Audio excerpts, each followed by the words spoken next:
Before we get started here, I just wanted to let the YouTube algorithm know that I am a fully licensed medical grower in Canada, where it is fully legal. I have paperwork to back it up. Everything I do is 100% within the law of my country. And this is for documentation and entertainment purposes only. Hi everybody, CANNABEARD Grows here. How the heck are you doing? I hope you're well. This week on Friday Night Gardening, we're going to take a look at, well, the usual suspects here. We got the 5x5 with the Photoperiods here. I got the 2x4 over there with the clones and the Autoflowers. See how they're doing? Little hint, they're doing weird. Just a strange run on this Autoflower this time. I'll get into that. But first, I want to bring this up real quick here before we get into the episode. I want to bring in the A/B testing results of the week. So, here are the new thumbnails for last week's episode, A, B, and C. If you could do me a little favor and let me know in the comments below, which of these thumbnails from last week's episode did you see in your feed? Did you see more than one? Let me know in the comments below, please. I'm trying a little bit of testing of thumbnail and title combinations, trying to find something that's a winning combination. So if you could do that, that'd be great. Thank you very much. Hey, while you're down there, hit that like button if you do indeed like the show, and subscribe if you're not for some reason already. Anyway, let's get on with the show. So today, let's just start on the Autoflowers. Let's start on the Autoflowers, and then we'll get into the big tent here, because I know that's what y'all want to see. Okay, let's go.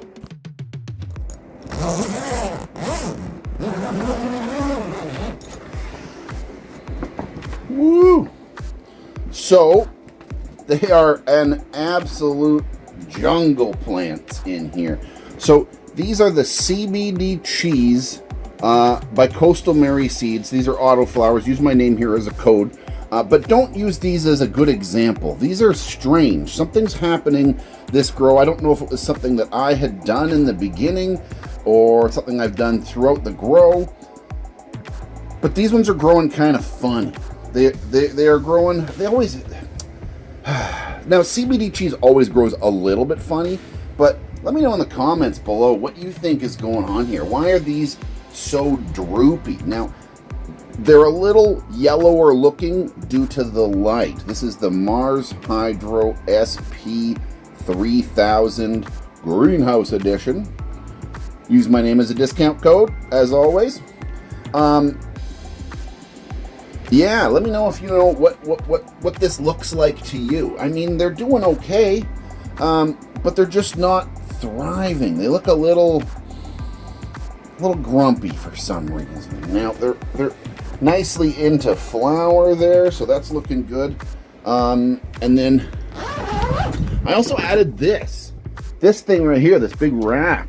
So this was a scrog net rack. You can see that it's got all these little knobs on here. So for running string back and forth to make a scrog net, I'm using it as a high CFM brace. So when the exhaust fan kicks in, it doesn't suck the walls in to a point where it's pushing on the weed. Now the suction kind of has something to brace against, and it won't concave as much, get that negative pressure as hard or pressing on the plants or anything like that. So yeah, that's what's happening with them. Underneath here, we've got the re-veg clones. So these are a re-veg from that Cherry Kush CBD plant in the Photoperiod tent. I don't know, man. They're a couple weeks old. They're like 3 weeks old now. Maybe even almost a month now. Hard to say, but yeah, they're doing okay. They're living, I guess. Yeah, I don't really know. They're just living under the canopy there. They got not a whole lot of light, but some light gets through, obviously. They don't need a whole lot of light in this stage anyway. I would like to give them a bit more, perhaps, but aside from, you know, coming in here and taking just a couple of these leaves out, which I'm gonna do today. I have to, because look at these jungles, man. Look at this. It's just so thick. It's gonna have, I don't know, it's gonna have problems, man. We could easily have all sorts of problems in here. I'm not gonna do this today on the episode, but I am gonna come in here and take out some of these leaves, because some of these leaves have super long sticks on them, and we can just get rid of a few of these. And especially getting rid of a few right in here in this kind of an area will allow more light down into these little re-veg clones. So yeah, that's what's going on with the Autoflower tent. Nothing amazing, nothing bad, but it is what it is. I do like this bracing, but I really wish they looked happier. I wish they looked a little more praying and a little less droopy, but whatever. It's starting to smell good in here. I can smell it starting. I love this strain, so hopefully everything works out well with this one. Okay, let's get on to the other one. But first, before we get any further into the show, let's thank today's sponsor, MARSHYDRO. Thank you very much, MARSHYDRO. I've been using MARSHYDRO products almost exclusively for many, many years now, and I cannot tell you how much in love I am with MARSHYDRO today, other than telling you that I love MARSHYDRO. Their new product line of the smart control stuff is so good. It is so good. I gush and gaw over it every single week, but I'm gushing and gawing for reasons. I truly do love it. So if you want to love some of this new MARSHYDRO products, use my name as a code. Save yourself a couple of bucks off of anything from MARSHYDRO. And thank you once again, MARSHYDRO. Okay, here we go into the 5x5. Woo! Let me get something to pin that back there. There we go. Wow. So, here's what's been going on. I've turned on the blue lights once again, the blue spectrum lights, and I was told / read on the internet that adding some blue back into your cycle, if you have something like this, like a blue spectrum add-on that you can do. These are the ADLITEs from MARSHYDRO, by the way. Once again, use my code right here. Shameless plug. Anyway, adding blue back to the spectrum for the last week or two can apparently densify the buds, make them a little fatter and a little denser, and just really grow a little bit more of that. And then I've got the deep red going on there, and the ultraviolet and infrared all happening in there for these ADLITEs. Very, very cool. As well as I've got this intercanopy under plant light thing. I've been moving it around all the time, so it's in kind of a different spot. But so I started flushing these things early last week. So they've been flushed for about 4 or 5 days now. And you can kind of see it in some of the colors of the leaves. There's definitely some yellows going on. It's what it's doing. It's vampirizing, or it's pulling from the plant a little bit. It needed a bit more nutrients than it had, and it's pulling from it. The buds are hanging though. Look at this. Like, these are getting pretty heavy. Same with this lady over here. So, once again, let's give the tail of the tape here. Over here, we got Black Domina from Coastal Mary Seeds. Use my name as a code here.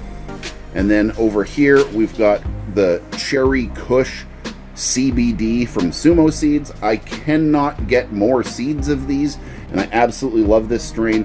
So that's why I've got those weird re-veg clones of this plant. So let's hope like heck it works. But I feel that I prematurely